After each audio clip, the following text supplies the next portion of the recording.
Ela não gritou, não chorou, não pediu perdão. Sentou-se em frente aos investigadores com o rosto impassível. A estudante falava sobre o ocorrido como se estivesse a discutir o menu da escola. As mãos repousavam sobre a mesa, calmas. O olhar não vagueava. Respirava regularmente.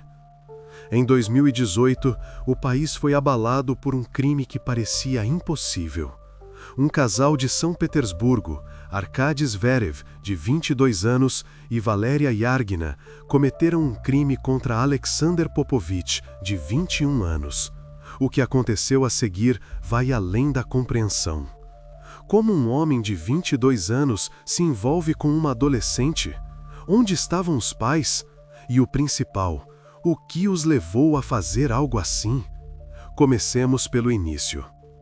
Arkady Zverev nasceu em 96, em Rubtsovsk, uma pequena cidade do território de Altai com uma população de 120 mil pessoas. Uma cidade sobre a qual se diz, todos se conhecem. A mãe deu-lhe à luz aos 40 anos, já sendo uma mulher de meia idade. O parto foi difícil. Logo após o nascimento do filho, ela separou-se do companheiro, que a traía. O pai do menino nunca participou na sua vida. Não havia chamadas, nem dinheiro, nunca pagou pensão alimentícia. Desde a infância, Arkady era reservado. Na escola, sentava-se junto à janela, na última carteira. Os colegas de turma gozavam com ele pela sua aparência desleixada, a camisa sempre amarrotada, o cabelo sujo, o olhar fixo no chão. Não tinha amigos. Passava os recreios sozinho, no corredor junto ao aquecedor, onde ninguém ficava. Comia sanduíches embrulhados em jornal. Foi só aos 19 anos que ele encontrou um amigo, um rapaz chamado Sasha. Alexandra não tinha onde morar e Arkady convidou-o para a sua casa. Talvez tenha sido isso que os aproximou. Quando se é solitário, reconhece imediatamente a solidão alheia. A mãe de Arkady não se opôs. A casa ficou um pouco mais alegre. Certa noite, depois de beber bastante, Sasha confessou a Arkady ter cometido um crime grave contra a própria mãe. Falava baixo, olhando para a mesa. As mãos tremiam. Mais ainda, sugeriu a Zverev que fizesse o mesmo com a sua. Disse isso como uma sugestão para ir à loja, como se estivesse a falar de ir comprar pão. Isso enfureceu Arkady a tal ponto que ele atacou o amigo com uma faca. O síndico lembrou-se de como Sasha chegou em estado crítico. Descobriu-se que Arkady o tinha atacado enquanto ele dormia. Alexander sobreviveu, embora tenha sofrido ferimentos graves. A ambulância chegou 20 minutos depois. No tribunal, a vítima declarou que Zverev estava a tomar medicamentos receitados à sua mãe doente. Não especificou quais. Psicotrópicos, presumivelmente. A investigação declarou o rapaz inimputável e enviou-o para tratamento compulsório numa clínica psiquiátrica. Zverev passou por este período relativamente calmo. Comprimidos, rotina, silêncio. Os médicos observaram que o paciente se comportava de forma exemplar. Após receber alta do hospital, Arkady conheceu o seu primeiro amor, Olya Semibokova. Encontraram-se num centro comercial, junto às máquinas de jogos. Ele perdia, ela observava de lado. A rapariga correspondeu e ingenuamente esperava mudá-lo. Pensou, eu consigo. A avó de Olya, com quem ela vivia, era categoricamente contra, mas o casal foi viver junto na mesma. A relação era difícil, conflitos constantes, nos quais até os parentes idosos eram afetados. Certa vez, Arkady usou força física contra o avô de Olya. Em 2017, os apaixonados decidiram deixar a sua cidade natal. Olya levou 100 mil rublos e uma mala com pertences. Uma mala rosa com rodinhas, quase infantil, um presente dos pais para o aniversário. A primeira paragem foi Novosibirsk, onde a rapariga se matriculou na Faculdade de Psicologia. Mas não durou muito. Foi expulsa por faltas. Arkady não a deixava assistir às aulas, causava escândalos. Então, o casal partiu para São Petersburgo. Estabeleceram-se em Murino, na área de Deviatkino. Um apartamento no 4º andar, um quarto e sala, janelas para o pátio. Papel de parede velho, descolando nos cantos. Olga arranjou emprego a vender donuts numa banca perto do metro e trabalhava como empregada de limpeza a tempo parcial. Acordava às 5 da manhã, voltava às 9 da noite. Arkady não tinha pressa de trabalhar. Sonhava com uma carreira musical ou com a profissão de tatuador. Comprou uma guitarra, mas nunca aprendeu a tocar. O dinheiro era terrivelmente escasso. Conhecidos contaram que, durante muito tempo, os jovens alimentavam-se exclusivamente de macarrão instantâneo. Depois, Semibokova decidiu fazer as pazes com os parentes e pedir ajuda financeira. Discou o número da avó. Ficou em silêncio por muito tempo ao telefone. Não sabia como começar a conversa. Eles acederam e transferiram 40.000 rublos para a compra de uma máquina de tatuar para Arkady. Esperavam que ele, pelo menos, começasse a ganhar dinheiro. No entanto, 4 dias após a transferência do dinheiro, uma desgraça aconteceu. Olga faleceu numa queda de altura.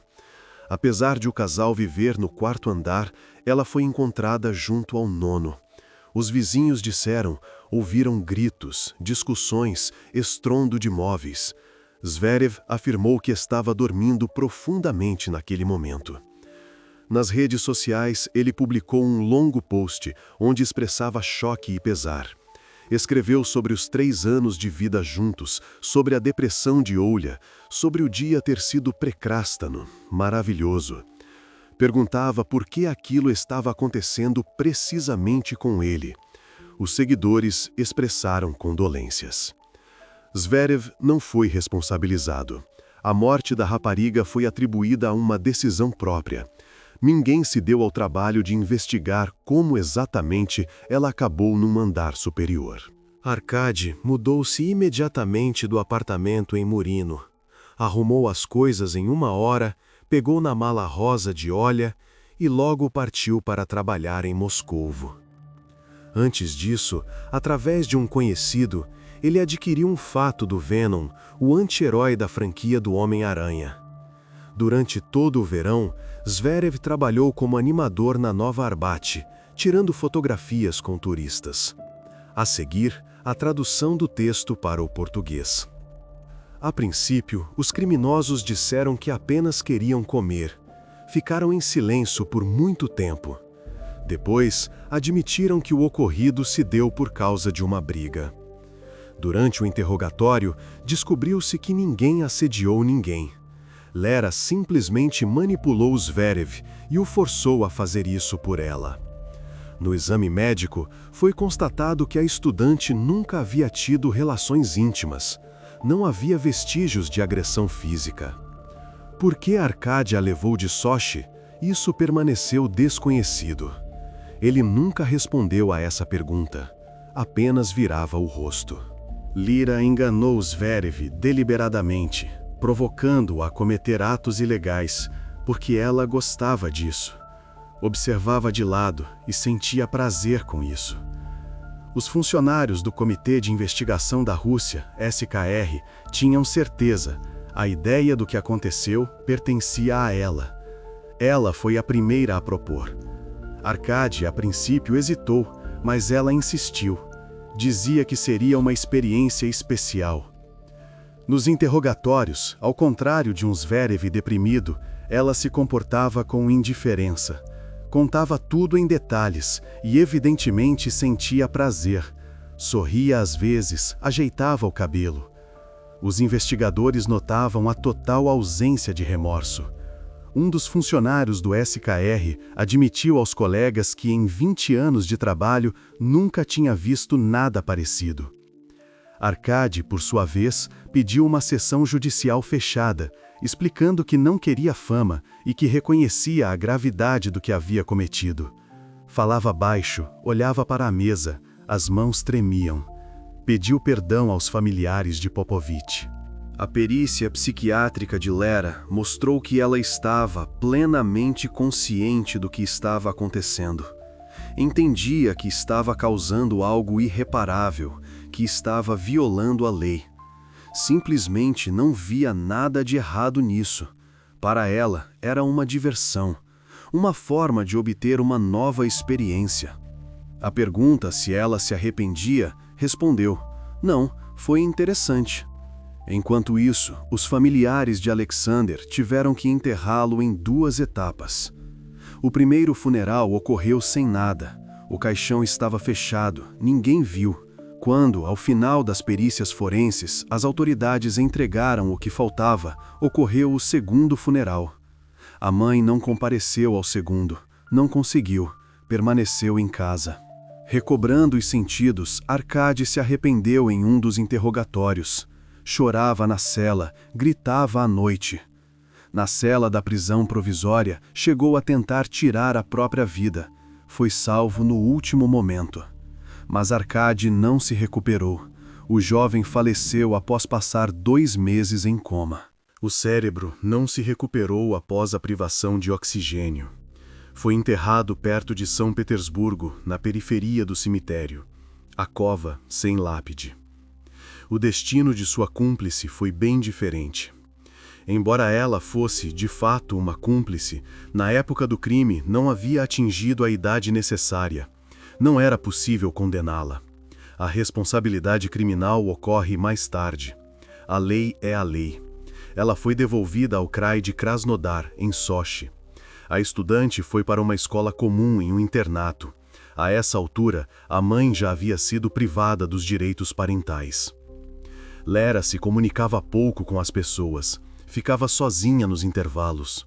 As colegas de classe contaram que, um dia, discutindo algo, Valéria falou sobre sua experiência. Disse isso em voz alta. Todos ouviram. Alguém riu, pensando que era brincadeira. Mas depois, alguém pesquisou no Google. Descobriram a verdade. Começou o pânico. Depois disso, os pais dos alunos se revoltaram. Escreveram uma queixa coletiva ao diretor. Exigiram que ela fosse removida da escola. Ameaçaram tirar seus filhos. Lera foi transferida para uma escola especial de regime fechado. A estudante se mudava para todos os lugares com uma mala rosa, que sobrou de Olha Semibokova. Guardava-a debaixo da cama. É interessante que também não foi possível interná-la em uma clínica psiquiátrica. Os diagnósticos psiquiátricos não foram confirmados. A perícia mostrou: sã. Estava ciente da natureza de suas ações, podia controlá-las. Simplesmente não achou necessário parar. No final de 2022, surgiu a informação de que Valéria havia se tornado vencedora de um prêmio no concurso municipal de poesia. Conquistou o 3º lugar pela leitura de um poema. Ao concluir o ensino médio, a jovem decidiu obter 2 especialidades de uma vez: sapateira e cozinheira. Chegou a procurar uma faculdade onde a ensinassem os fundamentos da arte culinária. No final, desistiu do curso de culinária. Não a aceitaram após a verificação de antecedentes. Assim que Valéria completou 18 anos, ela mudou seu sobrenome, nome e patronímico. Apresentou um pedido ao cartório. Tentou apagar o passado. Ela tentou se desassociar daqueles eventos, afirmando agora que não participou, que os investigadores inventaram tudo, que a forçaram a assinar os depoimentos. Depois da escola, Lera se casou e teve uma filha. A gravidez transcorreu normalmente. No entanto, a vida familiar não deu certo devido às infidelidades do marido. A mulher não conseguiu perdoar o amado e se divorciou, mas não o proibiu de passar tempo com a filha. Valéria não gosta de recordar seu terrível passado.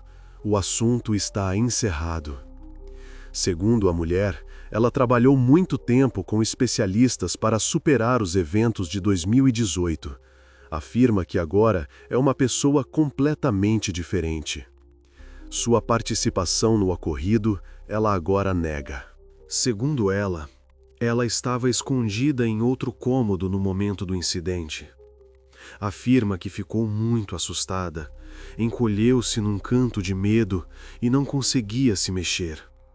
Não fez absolutamente nada. Foi Arkady quem fez tudo sozinho.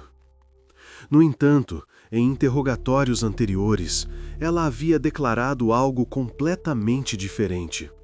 Contava em detalhes cada etapa. A única testemunha daqueles eventos, Arkady, também confirmou oficialmente, no depoimento, que ela não apenas participou, mas também insistiu nisso. Mais do que isso, foi ela quem propôs. Os familiares de Popovich ainda não conseguem se conformar com o fato de ela ter ficado impune. A mãe de Alexander diz que não consegue dormir à noite, sabendo que a criminosa vive uma vida normal. Ela tem família, uma filha, um emprego. O irmão mais velho confessa ter medo de encontrá-la acidentalmente na rua. Não sabe se conseguirá se controlar. O sistema de proteção foi criado para que adolescentes que cometeram crimes pudessem se corrigir. Mas será que funciona em casos de crueldade intencional, sadismo consciente, completa ausência de arrependimento? Quando o crime é cometido não por impulso, não por desespero, mas por curiosidade e desejo de experimentar o proibido. A estudante cometeu o impensável, não por fome, não por medo, mas por interesse. Este fenômeno na sociedade moderna parece algo impossível, uma história de livros didáticos ou filmes de terror. Mas houve tempos em que as pessoas faziam isso não por curiosidade, mas por desespero. Quando o próprio poder criou o sistema, encurralando milhares em uma armadilha sem saída. A tragédia de Nazino, um dos eventos mais terríveis da história soviética. 6.000 pessoas foram deportadas para a Sibéria e desembarcadas em uma ilha no meio do Obi, onde não havia moradia, nem comida, nem ferramentas, apenas areia, água e frio. Apenas a morte. A tragédia na ilha de Nazino, na região de Tomsk, ocorreu há mais de 90 anos. No entanto, por quase 70 anos, essa história foi estritamente mantida em segredo. Os documentos estavam nos arquivos sob sigilo. O que aconteceu lá, tentavam não lembrar. Era vergonhoso. No início da década de 30, 2 ondas de deportação de camponeses já haviam varrido a URSS.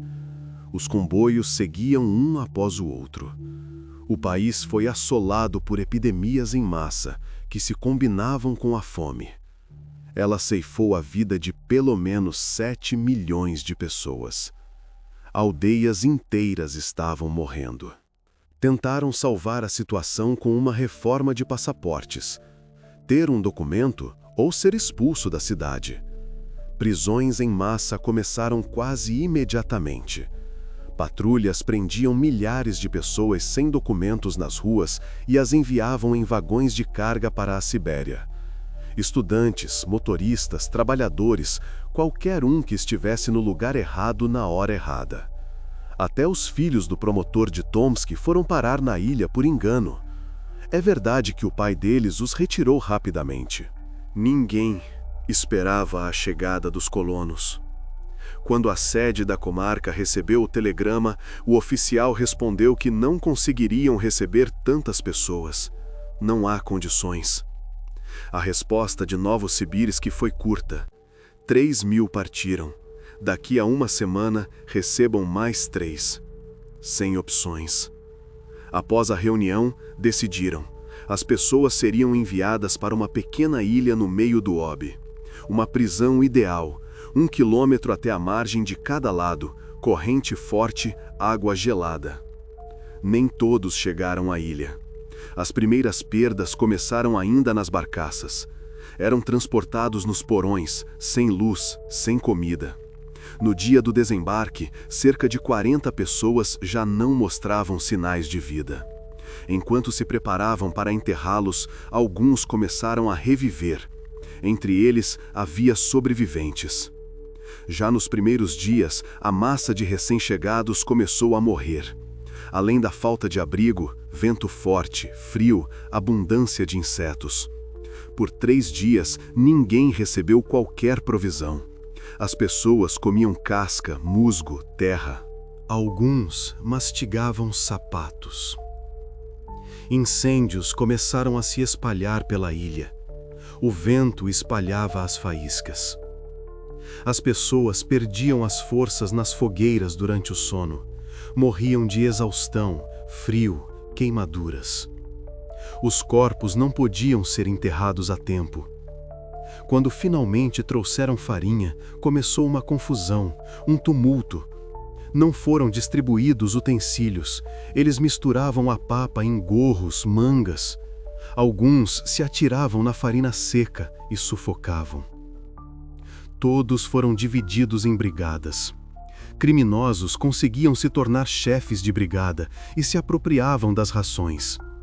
Dividiam apenas com os seus.